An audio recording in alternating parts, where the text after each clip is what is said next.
Just over 10 years ago, Kimberly and I met, and we started working together and doing practice training clinicians all over the world together. Tell us about this amazing training you do. I spent a long time and got so much feedback from master level clinicians about the best way they learn and how to take them from really not knowing anything to how to structure a CBT session to what's going on in the brain to how to involve family members, and then how do you apply everything to each of the different anxiety disorders and OCD.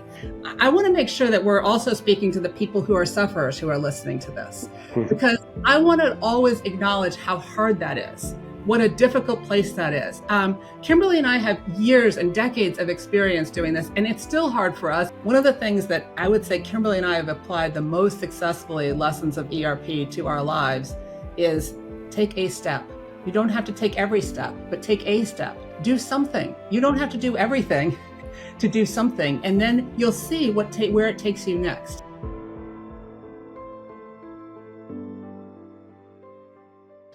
Are you tired of the endless cycle of your obsessions and compulsions? And do you feel like OCD is ruling your life? Well, listen, you don't have to go on like this forever. As a licensed clinical psychologist with 25 years of OCD treatment experience, I know firsthand how debilitating the condition can be. But I also know that it can be managed with the right treatment. This is why I lead a team of top-tier clinical experts at NOCD. NOCD is an online platform offering specialized, accessible, and convenient OCD treatment. To get started with effective treatment for obsessive-compulsive disorder, head to nocd.com and book a free call with our team to start your treatment journey today. It's time to live the life you deserve and not the life that OCD wants you to live. And don't forget, subscribe to our NOCD YouTube channel so you can stay up to date with our latest podcasts and webinars. Now, on to today's episode. As always, it's a pleasure to welcome friends of mine to the podcast. It's always fun to talk to anybody, but it's really, really cool just to talk to people I've known for quite a while now through our conferencing. We are all fans of the Anxiety and Depression Association of America and the International OCD Foundation and Association for Behavioral and Cognitive Therapies, great organizations and things. And I got to know Elizabeth DuPont Spencer and Kimberly Morrow through those organizations, and we have become good friends, and they have joined forces and are doing amazing things in the training world for people for obsessive compulsive disorder, exposure and response prevention therapy. So let me hand it over to them to introduce themselves, and then we're going to talk about the inspiration to get into training and why they love what they do and what they bring to the table that's a little different from the standard stuff. So Elizabeth, why don't we start with you? Yeah, well, hello, and you're right. It's so great to chat with friends. I was so excited to be invited to this, so thank you for having us be a part of this. Of course. So I'm a clinical social worker, and I've been in the field for 32 years at this point, but who's counting at this point? I think maybe we're going to have to just say a long time at some point, but a long time. And I initially started off treating people with anxiety and moved over pretty quickly to OCD as well. I'm in Rockville, Maryland, and I was in private practice myself. And then just over 10 years ago, Kimberly and I met, and we started working together and doing practice training clinicians all over the world together. So it's been a whole combination of things that I've done during the course of my clinical work. Love every aspect of it, working with clinicians and working with clients. Kimberly. Yeah. So I'm Kimberly Morrow, and I'm also a licensed clinical social worker, but I'm in Erie, Pennsylvania. So yes, even though Elizabeth and I work together, we have figured out that virtual world that we're all in, and we have our anxiety training business virtually. And so yeah, I've been seeing clients for the same amount of time, 35, 40 years, something like that. And I actually trained in working with children and families, never really had no experience in graduate school around anxiety disorders. I trained in Milwaukee with solution-focused therapy. And so just as our clients do for us, I had a client that brought to me their disorder of OCD, and I had no idea what it was. So that began my journey into treating anxiety and OCD, and I'm absolutely passionate about helping people live well with anxiety and OCD, and passionate about helping clinicians become confident in treating people with these disorders.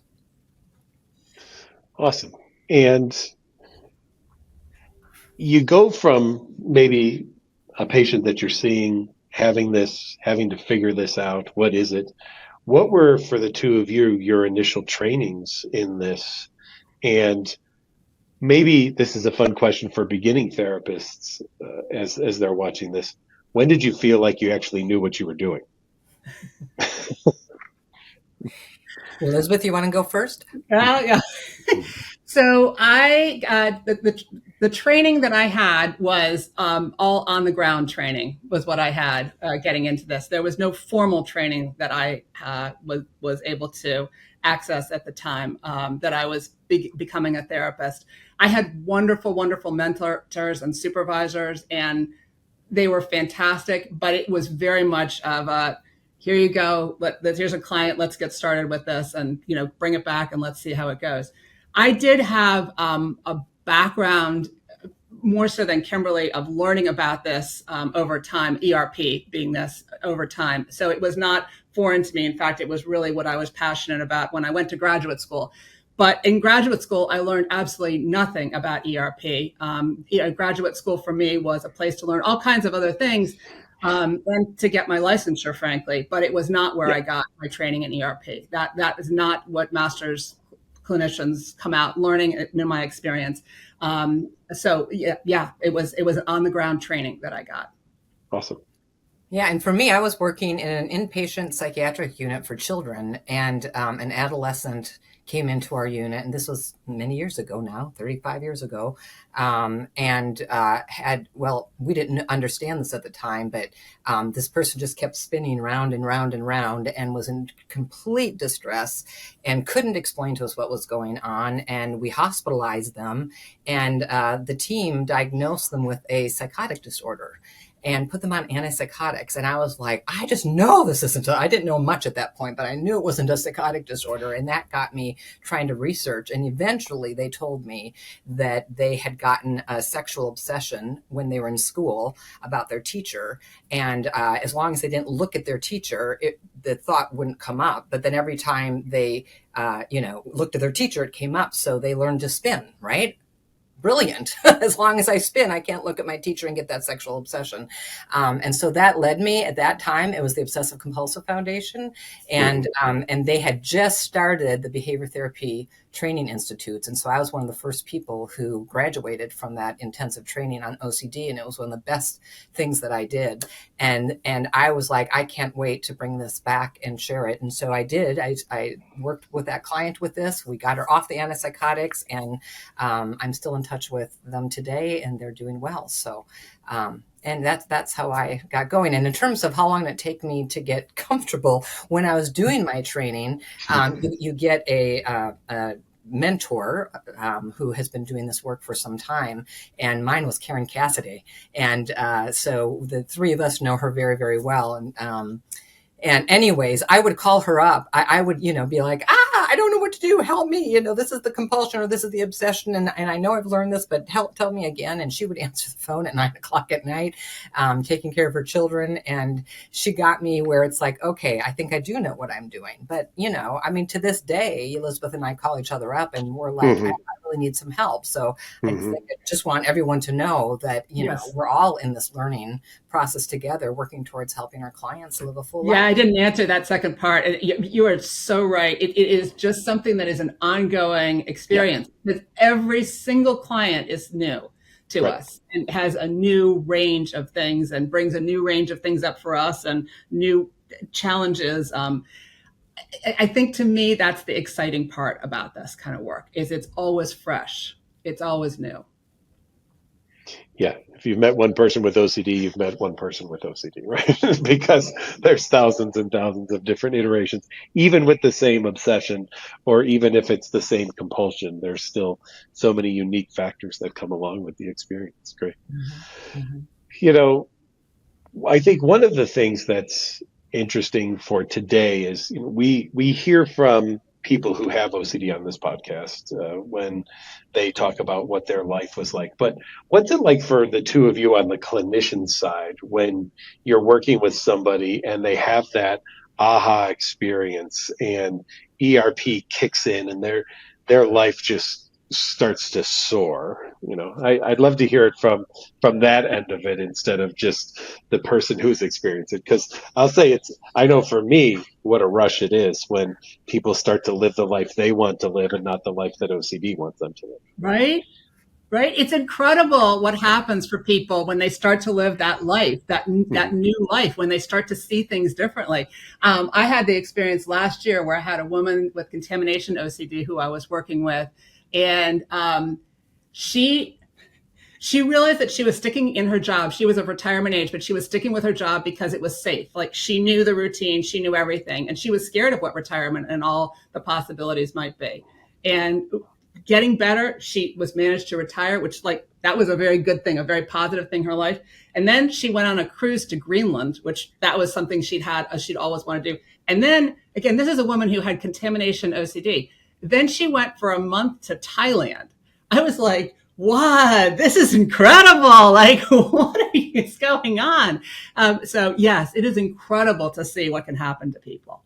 You know, I always say that you don't have to have OCD to benefit from these skills, because just like you said, I mean, yes, we're trying to get people well with their OCD and to live a full life despite their OCD. But once they learn how to do that and they apply it to their lives, their lives just grow exponentially. And I'm thinking about a young woman that I see who has a really complicated relationship with her mother, partly because of the amount of hours she has spent and years spent compulsing, but also because of complicated, hurtful things in their relationship. And this person never wanted their mother to come into therapy. And I don't know about the two of you, but I often involve family members in therapy and teach them how to be coaches and part of the solution. But that was a no-go here.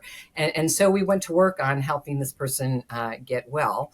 And as she, began to take her life back and really understood about leaning into fears and changing her relationship with her automatic thoughts, and she decided one day, she came to therapy and she said, "You'll never guess what I did." And she decided one day to go to her mom and to start to have a conversation and to lean into that fear, which actually had nothing to, her OCD affected that relationship, but that wasn't her OCD, right? And because of that really long conversation, they stayed up all night long talking, taking responsibility for their pieces. It was so incredibly healing. And to watch our clients take what they're learning and apply it to their whole lives, I just think my husband and my mother always say they're jealous of me because this is like the best work ever. Mm-hmm. Yeah. And now, Kimberly, we don't just see it for ourselves, but we also see it with the clinicians that we're training, because we do these online trainings and in-person trainings, and then we have an online community. And it's just incredible to see it, to experience what's happened to the clients and then also what's happened to the clinicians as they've gotten, learned these lessons moving ahead with their own lives. It's just exciting work. Yeah, let's delve into that. Tell us about this amazing training you do and the program that you have. I'd love to have everybody learn all about it. Yeah, well, when we met at ADAA and were tasked to figure out how can we help clinicians learn this treatment, we realized that master's level clinicians and some PhD level as well, but don't get this in graduate school, like Elizabeth was saying. And so we kind of set to, well, then how can we train them up? And we spent a long time and got so much feedback from master level clinicians about the best way they learn and how to take them from really not knowing anything to how to structure a CBT session to what's going on in the brain to how to involve family members, and then how do you apply everything to each of the different anxiety disorders and OCD. And so we spent really a long, long time putting this together. And then we started, we do some work with PESI. We give virtual and in-person, but then we have an online version through anxiety training as well. And then what we realized from feedback from everybody is that it's wonderful to get the training. And I think anybody in our community, or if you're new to this and you're listening and you're like, well, that's great, I take trainings all the time, but then it's really hard, right, to use those skills with your clients and feel comfortable doing that. And so from there, we then added what's called our anxiety training community. And that is where after people take our training, if they want support with case consultation, lunch and learns with, really leaders in our field, and a safe place to ask questions and share wins, then they can join our anxiety training community. And so that's just super cool. This morning we had a case consultation, and a woman who just joined our community and who had taken our training back in May. She's like, I have to share. I can't even believe how I helped this client in such a short period of time. And then she shared really learning those skills in a 2-day training and applying them, and what a difference it made for her clients. So those are the kinds of things that light us up as well. Yeah. Right. But I think that we thrive off of seeing that it's hard for all of us. Kimberly was saying, when are we ever really confident in what we can do? Like, that was such a nice leading question, Patrick, because the answer is no, we're not confident. Right? But that we step forward anyway.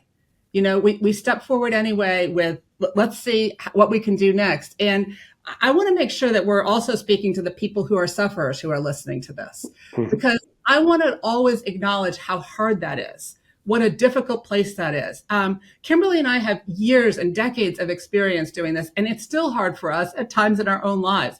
Whatever it is that triggers us, whether it's OCD for you or something else in your life, it's hard to step into those difficult places. There's just no doubt about it. It's difficult to step into those places. So I don't want to make it seem like there's some kind of magic at root here. It's magic what happens when you do step into the difficult thing.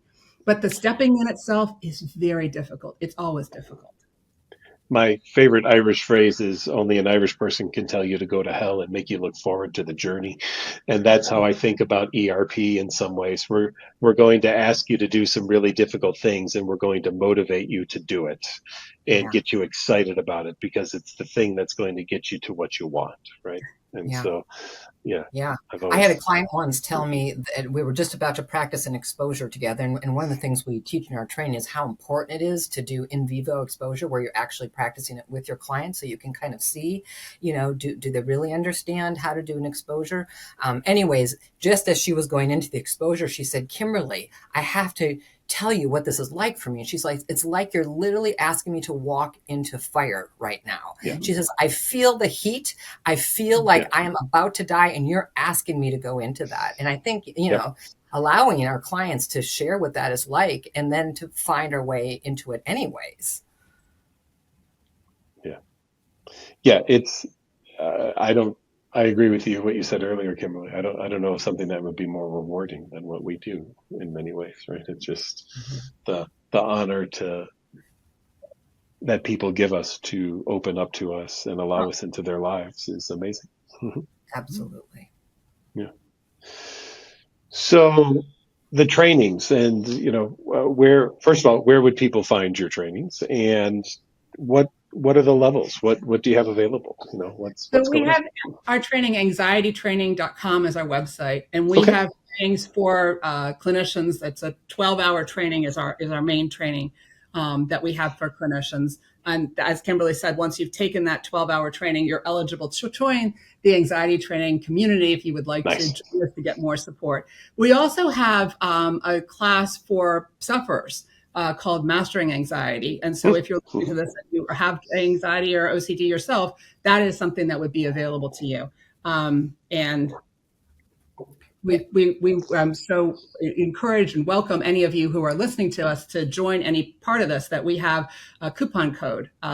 We love a coupon code. Love any people who are listening to us. Yep. It's NOCD50, NOCD50 for 50% off any of our courses or trainings. And we would love to have you join us if any of this that we're offering could be helpful. This really is what Kimberly and I, as she said, it's just a passion that we have to share evidence-based treatment with people who have anxiety and OCD, and the clinicians who can make such a difference in their lives. I remember doing, you were talking about PESI talks. I did one of my 6-hour back in the day anxiety talks, and someone came up to me and she said, I now understand why my anxious patients aren't getting better. Because she'd been teaching diaphragmatic breathing and muscle relaxation and distraction techniques and coping strategies. And she kept wondering why they kept coming back every week with all these issues. And 6 months later, I saw her at the International OCD Foundation conference. And she said, I don't know if you remember me, but the day after your training, I stopped doing everything that I used to do, and I switched to doing ERP work.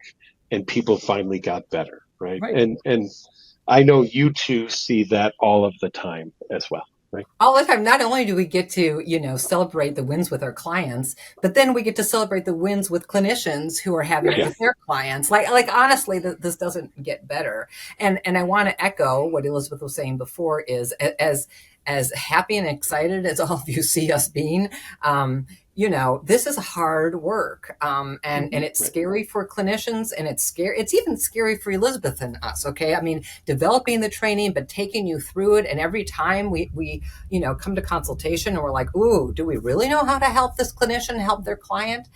But one of the we did for NOCD, we did a talk for you earlier on, and it was about just trusting the process when you're like, oh my gosh, I don't know what to do. It's really getting back to the basics of just what are the basics of ERP and how do you trust the process. I think one of the biggest things my clients have taught me is patience.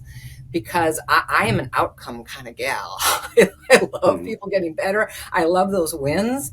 And I've just really had to learn to kind of sit in the discomfort with them and to trust that even though they don't feel like they're getting better, the fact that they're here, they're showing up, and we are continuing to do these things together, that they will eventually find their way. And yeah. I wanted to speak, if it's okay. I wanted to tell a little client story about that, because I was thinking about one of the things that as a younger therapist, I wish I had known is exactly what Kimberly's saying, is the importance of patience. I think it can be so easy to kind of say as a clinician or as a client, if the person's not getting better, wow, this isn't working. And, what am I doing wrong? And that podcast or whatever that was we did with you before, I think it was a webinar actually we did with you, getting back to the basics when you're stuck, right? And that's a great thing to do as a clinician, come back to the basics. What have you missed something? But what if you haven't missed something and it's just, this is the process that this client is on? So I was thinking about a woman that I worked with for the past 2 years, with contamination OCD. And she had terrible problems with a core fear of dying. And she got better to a point, but then she just really wasn't getting better. And then she had a whole family thing that happened that, as a therapist, you don't just deal with one thing, right? There are times that you have to sort of take a step back from particularly ERP to help a person with something else that's going on. And that was the case with this. And then this past winter, she had a major depressive episode, and we really could not make any progress. This is a woman who has resolutely refused to take medicine. Again, remember her core fear of dying and her contamination OCD. Anyway, she recently, 2 months ago, she suddenly had to have surgery. And I was like, wow, how is this going to go? It was amazing. It was amazing because she and I had a sort of an emergency session where we went through everything. I'm a big fan of having clients keep a notebook so that they can write down what they're learning as they're learning it. And she went back through her notebook. I mean, this woman studied like she's never studied before. She went back, she made herself note cards. She remembered the things that had happened successfully with her exposures. She took it all with her to go through the surgery. She was so anxious. She vomited before she walked into the hospital, which, that happens sometimes. She did it. She did the surgery. She came out. That was all successful. But what was more successful was what she's kind of brought back to the rest of her life, because she's like a new person. It was an extreme exposure for her to go through that surgery, right? With her contamination. And yet what's happened now is she's just looking at the world with new eyes. And if I hadn't had the patience during that time, and it was hard sometimes, I talked to Kimberly about her. It's hard to sit with somebody who is struggling and not succeeding for a period of time. And yet sometimes on the other side of it, we get these kind of amazing personal transformations.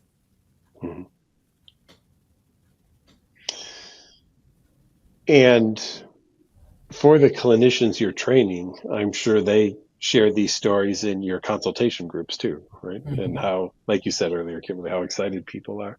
What are some of the themes that you typically see that people recognize, this is why I wasn't successful before with treating this, and this is why now. One of the things that I see at NOCD all the time is when people come in and they onboard and they go through our training, inevitably they will come up to me and say, I've started thinking about the people I treated before I went through this training and how much I missed, how many times I missed OCD in people and thought it was something else, right?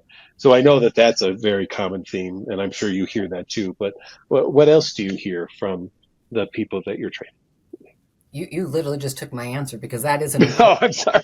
I'm just going to highlight that is an Yeah. important one, that people, they think they know how to diagnose and see OCD, and they really don't.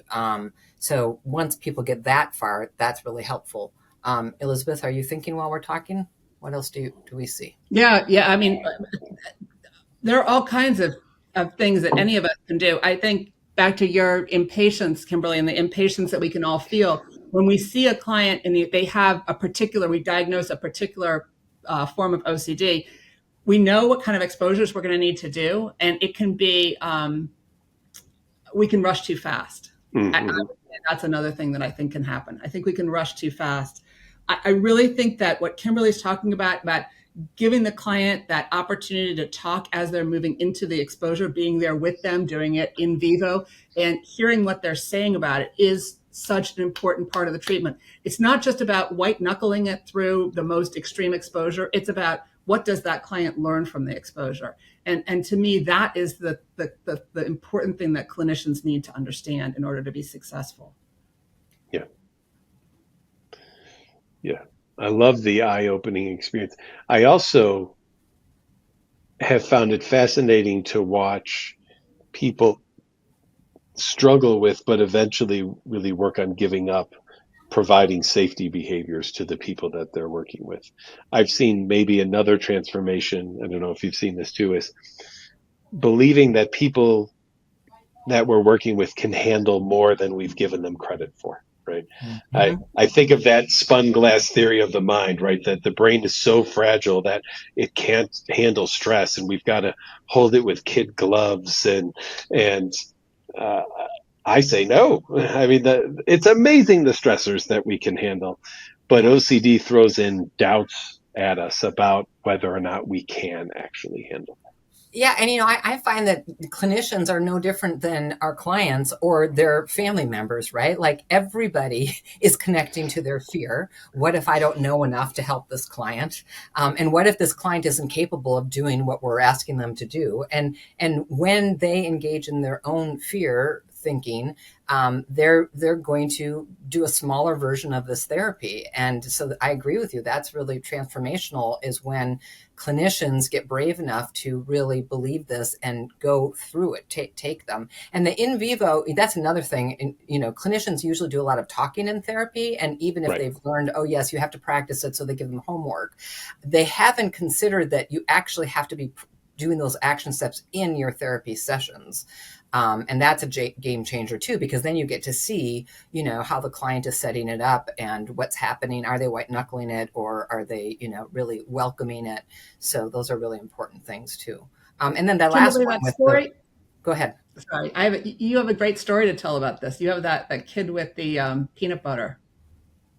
Oh, okay. Yes.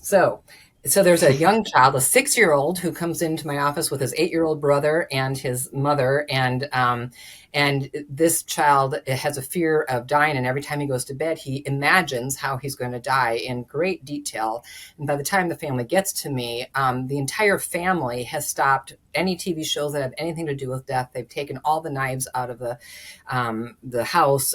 They don't talk about anything that could possibly be related to dying, because they're all just terrified that nobody's going to sleep all night long, right? Okay. And so the family comes in, and the mother's like literally, trying to get the kids to play while she's like mouthing to me this, so that she doesn't say the words out loud. And so in the first session, as I'm assessing this, I thought, well, I'm just going to kind of get a sense of what this child's capable of doing. And I said, hey, do you like to play basketball? And he's like, yeah, I like to play basketball. And the brother's eyes kind of peep up, right? And I said, well, would you be willing to draw for me the kinds of things that you see and think about before you go to bed around dying. And we're going to put them on pieces of paper, roll them up in a ball, and then we're going to shoot baskets with it. And whoever gets the most in, I got a really great reward box. And he's nice. like, okay. And the mom is like having a panic attack, right? She's like, no, don't do this. We're not going to sleep tonight. And so we do that. And the kid is just like in it and having fun. And the brother's having fun. And they both get rewards. And I thought, well, I wonder what else they're capable of doing. And I said, do you know how to make a peanut butter sandwich? And he said, I think I might. And I said, well, I have peanut butter and bread in my kitchen. I'm wondering if you could teach me how to make a peanut butter sandwich. We'd have to go into the kitchen and get a knife. And the mom at this point is really white. And he kind of backed off at that point. And I said, well, I'm wondering, how close to the kitchen would you be willing to go? I'll still give you a reward just for getting close to the kitchen. And one thing I think that's important is that I had the mom be witnessing everything that I was doing, right? Yeah. She watch me coach him through. And so he walked halfway to the kitchen and then he stopped and I said, high five, that was fantastic. Look what you did. You're so brave.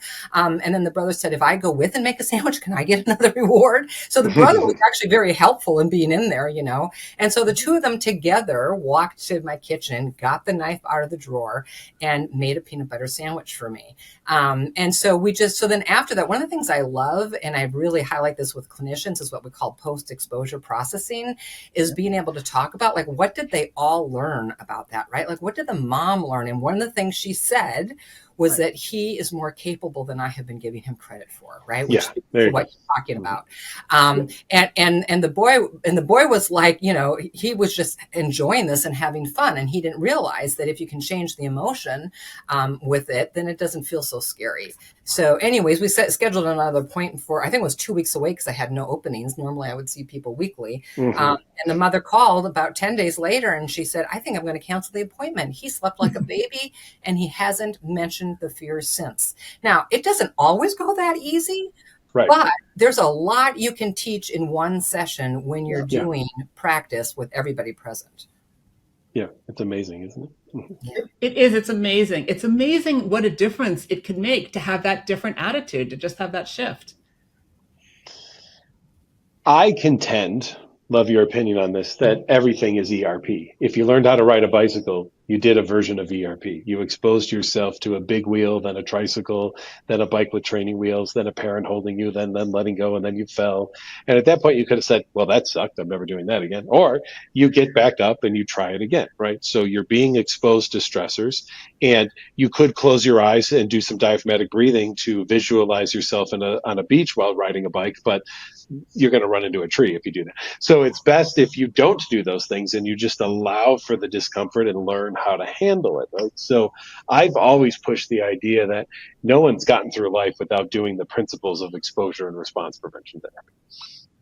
Yeah, so I like that because, our clients already know how to do this. I think the problem is that cognitively, those danger thoughts show up, right? And screams at them. Yeah, but if you do this, you're going to become that.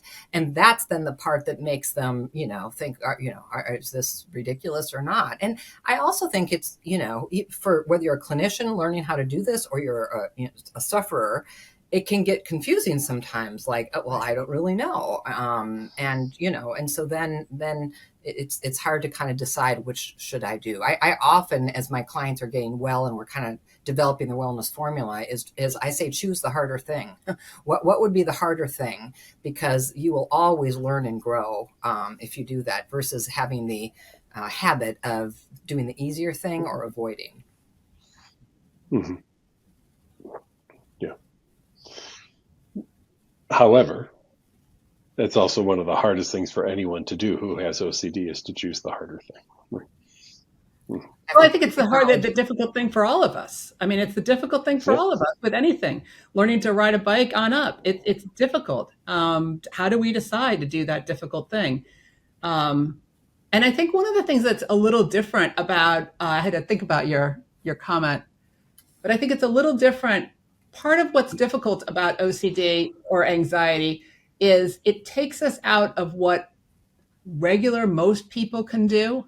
So most people can learn to ride a bike or not, but most people would have the similar kinds of fears. Some people are more coordinated than others. Some people have access to a bike, etc. Some people have somebody who's more patient to teach them. Sure, those things are different. But the OCD takes us into a realm of not just, wow, not everybody is dealing with this same thing. It's very clear that this kid that Kimberly's talking about, nobody else in his family was having those thoughts about knives or about death. And worse than that, it comes at us at the things that we're the most vulnerable about. And I think the combination can make it really hard to decide, is this something that's important to listen to, or is this not? Because it is so loudly sending our danger signal. This is not okay. It's not safe to do this thing. So I think it's true that people do have that foundation in doing hard things, wherever they are in life. But I do think there's also a difference because of the nature of OCD coming after what the thing is that we're the most vulnerable about. Yeah.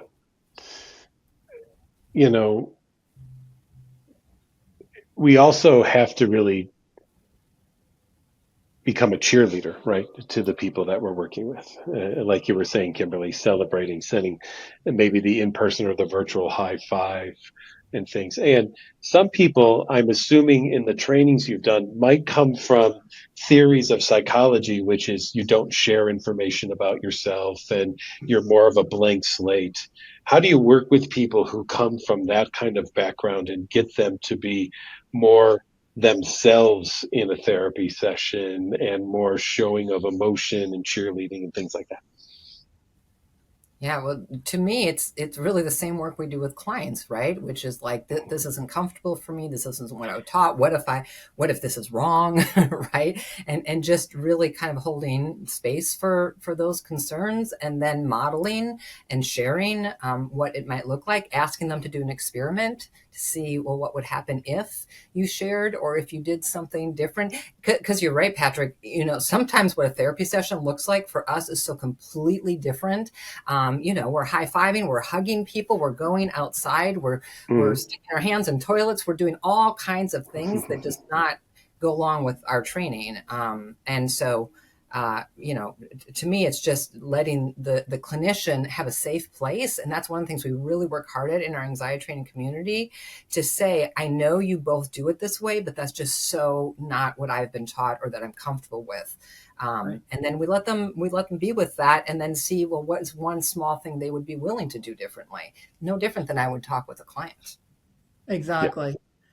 Yeah. Exactly. And I think one of the things that I have seen that shifted so dramatically over our kind of work in the course of my career is the openness, the acceptance that therapists can have their own experiences, lived experience with anxiety or OCD, and that it can be okay to share that.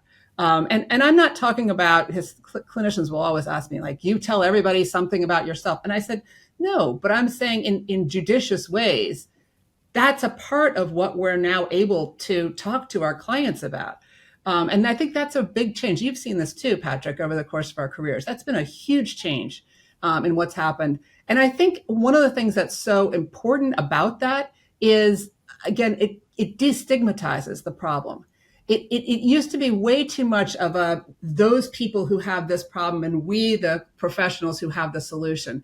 And that is not what the best treatment looks like. The best treatment is absolutely a collaboration with the client and the therapist really coming together to work together. I always say the client is the expert in them. And I love, Patrick, your line that the OCD is you met one person with OCD, you met one person with OCD. Yeah, they need to be the expert in them, and then we partner with them. But it's a collaboration that we're doing together. When it's working the best, when it really gets to be that point where clients feel like they can share things because therapists have shared some things as well. It doesn't mean we share everything about ourselves with everyone, not to at all, but we can share some of those things. I think it's important too. The other piece of it that is sometimes a bit jarring to new therapists coming in for training is, I would never ask anybody to do anything that I wouldn't be willing to do myself. Right? I would never say to someone, "Oh, you're afraid of that? Well, why don't you go do this?" I mean, I would never do it, but I think that would just never be in my vocabulary. And I think that's also interesting for new clinicians coming into the OCD world, that we're really kind of expected to be a mutual player in the therapeutic experience, right? Mm-hmm. Yep. Yep, Yeah, but we and do it also. yeah. I was thinking one of the things I mean, sometimes I share with people that I have social anxiety, sometimes I don't, but almost always, if a client is coming up with homework, I'm thinking about someone who just knew that Googling and being on social media and the feed, that the algorithms, right, was just literally feeding her triggers that would overwhelm her in the middle of her day. And so she was really trying to figure out how to not do that. And I said, well, I think I would benefit from that as well. And so I'm wondering if, like, how about both of us put our Facebook icon on a different page on our phone? And so, like you said, I'm either doing full-on exposures with people, or I'm just looking for ways that I can benefit from the work they're doing as well. And I think they really appreciate when we're vulnerable and they see us just as being human with our struggles as well. Yeah.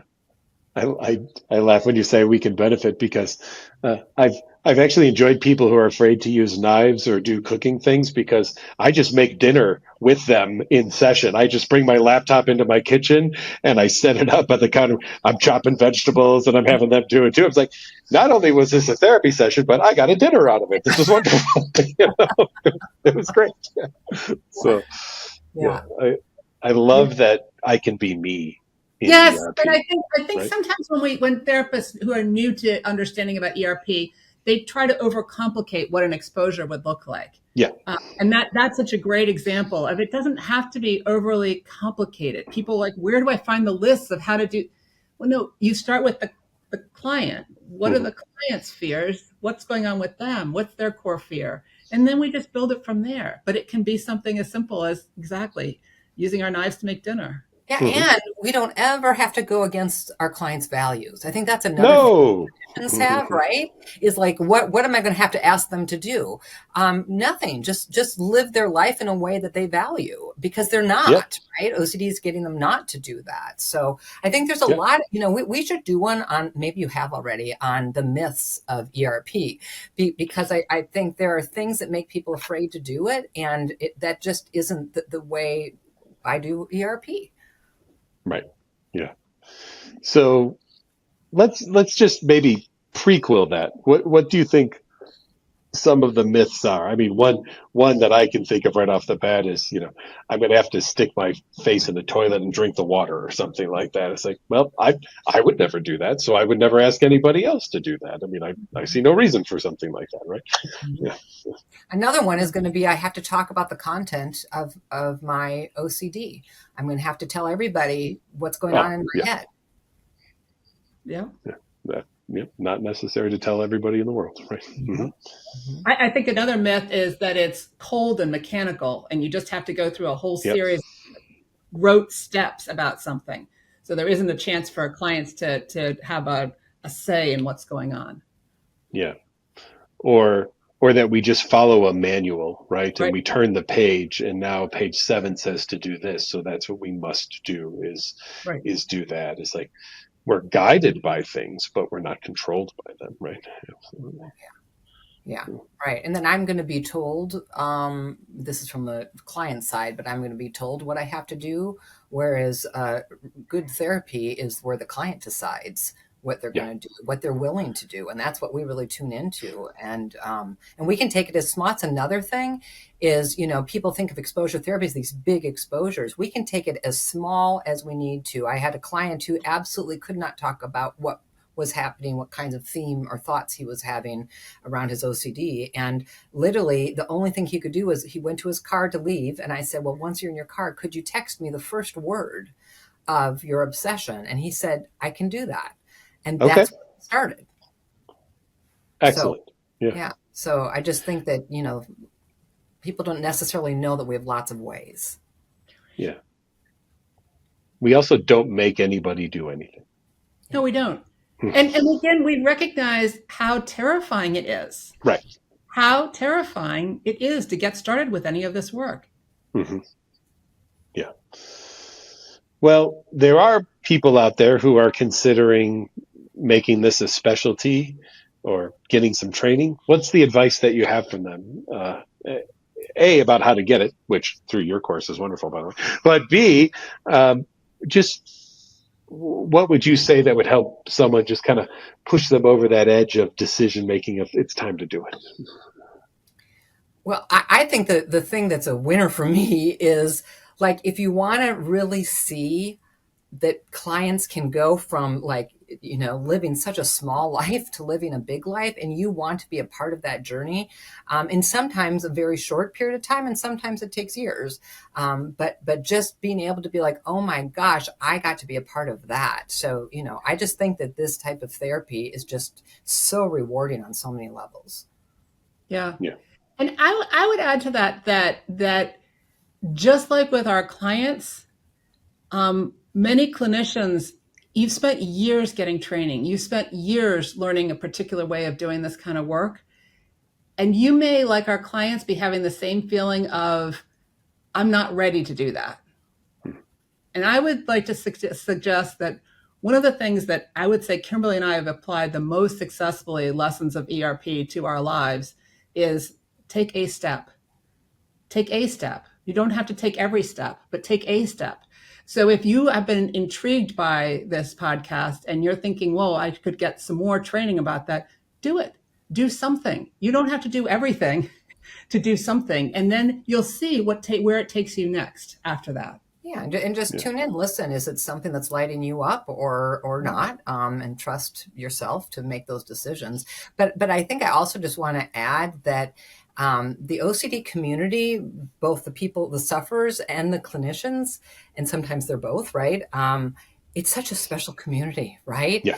Like once if you take our training and you get to know Elizabeth and I, or you become a part of our community, or you go to one of the conferences that Patrick was talking about earlier, it is just, there's something super special about it. And we would love for you, if you're even thinking about it, to get a training and join us at one of the conferences and just become a part of what it's like to live this way, because all of us practice living ERP and having big lives. And I love the non-competitive nature too. I mean, here I'm at a company for us. You're training, I'm training, and here we are together, right? Because we just want what's better for the people who suffer. That's all we care. How our therapists get trained, we want to make sure in the end they're delivered the right care. We have great treatment that's available. We have years and years of research showing the treatment's available. And we still have, is it still 16 years on average that it takes people to get evidence-based treatment for their OCD after the time they're diagnosed or after the time they start having symptoms? Right. We want to change that number. We want more therapists to be doing this work. Exactly why both of us would be interested in doing this. Yeah, and that speaks to another thing that we haven't talked about here, and that is that, we've talked a lot about ERP, but one of the things that's changed over time is that there are other therapies that are helpful to treating OCD. So if you're like, I don't know, I want to do ERP, there are other ways to treat ERP. And so whether you're a sufferer listening to this or you're a clinician learning about this, you really do want to learn about exposure therapy, because that in itself might be your exposure, right? But there's also acceptance and commitment therapy, which is, really talks about doing what you value, not what you fear. And becoming an observer of your thoughts. There's metacognitive therapy. There's inference-based cognitive behavioral therapy. So, and another thing is just really learning how to stop ruminating. And we've gotten much better at teaching people how to stop ruminating. So there's just so many exciting things that are happening in the field of treating OCD that I just hope that if you're thinking that you're interested, but maybe you're just not sure about ERP, just know that there's a lot of ways that we're helping people with OCD. Awesome. Well, I want to thank both of you for joining me today here on the Get to Know OCD podcast. Always a pleasure. Thanks for having us. Thank you. Thank you for all your work that you're doing, Patrick. Oh, yes. I appreciate that very much. We appreciate NOCD. We really do. We refer all kinds of clinicians over to take their clients there if they're running into trouble. And we've had some real success with that. So that's another thing. Make sure all of you go back and use NOCD if you've got clients you can't figure out how to treat, because they're great. Thank you. Appreciate that. And thank all of you for watching once again, the Get to Know OCD podcast. If you're looking for help for OCD related conditions, check us out at NOCD.com. Until next time, be good to each other. Thanks a lot.